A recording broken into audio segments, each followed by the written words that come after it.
Hello friends, আবারও চলে এসেছি তোমাদের সামনে আজকে নতুন একটা ব্লগে। তো সঙ্গীতা ব্লগে তোমাদের সবাইকে জানাই স্বাগত। তো তোমরা কেমন আছো বলো? আশা করি খুব ভালো আছো। তো আমিও খুব ভালো আছি। আর তোমরা কে কে মহাদেবের ভক্ত অবশ্যই কমেন্টে জানিও, হর হর মহাদেব।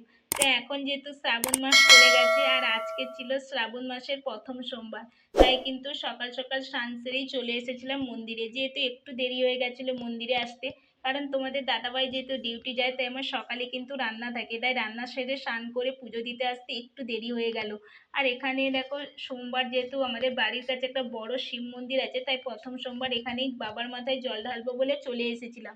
আর এখানে এসে দেখছি যে প্রচুর ভিড় হয়েছে, কারণ প্রথম সোমবার তো, তাই কিন্তু প্রচুর ভিড় হয়েছে, প্রচুর লোকজন দেখো এসেছে। আর এখানে কিন্তু বাবার মাথায় জল দেওয়ার কাজও শুরু হয়ে গেছে। তাই কিন্তু আমরা দেখো এসে কিন্তু বসে পড়েছিলাম। আর এদিকে আমার শাশুড়ি মাকে বললাম যে তুমি প্রথমে জল ঢেলে দিয়ে আসো, তারপরে আমরা যাব। তাই শাশুড়ি মা কিন্তু প্রথমেই জল ঢালতে চলে গেছিল।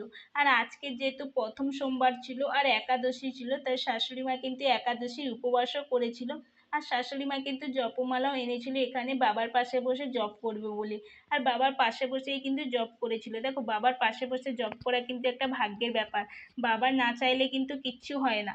এদিকে যেহেতু শাশুড়ি মার জল ঢালা হয়ে গেছিল, আর ব্রাহ্মণ মশাই দেখো সবাইকে কিন্তু খুব সুন্দরভাবে চন্দন পরিয়ে দিচ্ছিল। এদিকে শাশুড়ি মার জল ঢালার পরেই কিন্তু আমরা সবাই মিলে জল ঢালতে চলে গেছিলাম। আর আমরা তিনজনে আজকের এসেছিলাম বাবার মাথায় জল ঢালবো বলে, তিনজনেই কিন্তু সবুজ কালারের শাড়ি পরেই জল ঢালতে এসেছিলাম। দেখো, শিবের প্রিয় রং যেহেতু সবুজ, তাই শ্রাবণ মাসে কিন্তু প্রত্যেক বিবাহিত মহিলাদের কিন্তু সবুজ রঙের শাড়ি বা সবুজ রঙের পোশাক, যে কোনো সবুজ রঙের জিনিস পরেই কিন্তু বাবার মাথায় জল ঢালা উচিত।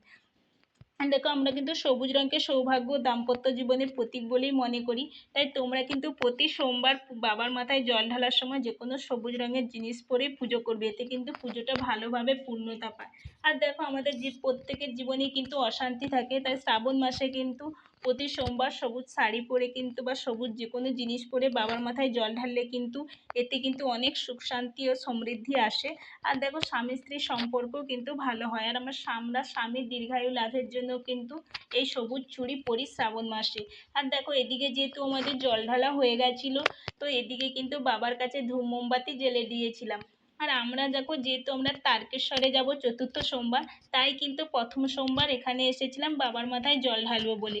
আর এখানে বাবার মাথায় জল ঢালাও হয়ে গেছে। আর বাইরে যেহেতু একটা তুলসী মন্দির আছে, তাই সেখানেও একটু ধূপ নিয়ে চলে গেছিলাম। বাবার কাছে এসেছি, বাবার মাথায় জল দেবো আর ধূপ ধূপ প্রদীপ জ্বালবো, আর তুলসী মঞ্চে দেবো না, তাই তুলসী মঞ্চেও কেতেটা ধূপ নিয়ে চলে গেছিলাম বাইরে তুলসী মন্দিরে ধূপ দেবো বলে। এদিকে যেহেতু আমাদের জল ঢালা হয়ে গেছিলো, তাই ভাবলাম আমরা একটু খুব সুন্দর ফটো তুলে নিই, তাই আমরা কিন্তু অনেক একটু ফটোও তুলে নিয়েছিলাম। এদিকে কোয়েল দেখো ওর ফটো তুলছিল, আমরা সবাই মিলে কিন্তু একসঙ্গে খুব সুন্দর অনেক ফটোও তুলে নিয়েছিলাম। আর এদিকে এখনও কিন্তু লোক আসছে পুজো দেবে বলে, প্রচুর লোক এখানে ভিড় হয়েছে। আর একটু আমাদের পুজো আর একটু বাকি ছিল, যেহেতু অঞ্জলি দেওয়ার কাজ, তাই কিন্তু আমরা বসেছিলাম। অঞ্জলি দেওয়া হয়ে গেলেই কিন্তু আমরা বাড়ি চলে যাব। আর এদিকে অঞ্জলির কাজ শেষ হয়ে গেছিলো, তাই কিন্তু আমরা বাড়ি চলে আসছিলাম। আর এদিকে দেখো, বাইরে মন্দিরটা তোমাদের দেখাচ্ছি, দেখো খুব সুন্দর। এটা কিন্তু আমাদের বাড়ির পাশে একটা বড় শিব মন্দির। এখানে কিন্তু একদিকে শীতলা মা আছে আর একদিকে শিব মন্দির, দুটোই। আর দেখো, মন্দিরটা কিন্তু খুব সুন্দর, বড় মন্দির, তাই আমরা চলে এসেছিলাম। আর আজকে দেখো প্রথম সোমবার, আর আজকে কিন্তু এত রোদ উঠেছিল বাইরে। আর আমরা যেহেতু পুজো দিতে আসবো, তাই কিন্তু খালি পায়ে এসেছিলাম। আর রাস্তা এতটাই গরম হয়ে গেছিলো যে পা পুড়ে যাচ্ছিল, কিন্তু বাবার কাছে আসতে গেলে তো একটু কষ্ট করতেই হবে, তাই কিন্তু আমরা এসেছিলাম। দেখো কি রোদ উঠেছে বাইরে। আর এদিকে যেহেতু আমাদের পুজো দেওয়া হয়ে গেছিলো, তাই আমরা বাড়ি চলে আসছিলাম। তো আজকের ব্লগটা তোমাদের কেমন লাগলো তোমরা অবশ্যই জানিও। আর যে এখনো পর্যন্ত আমার চ্যানেলটা সাবস্ক্রাইব করেনি, অবশ্যই সাবস্ক্রাইব করো। আর আশা করি ভালো লাগবে। তো আবার তোমাদের সঙ্গে অন্য কোনো ভিডিওতে দেখা হবে। তো চলো, টাটা।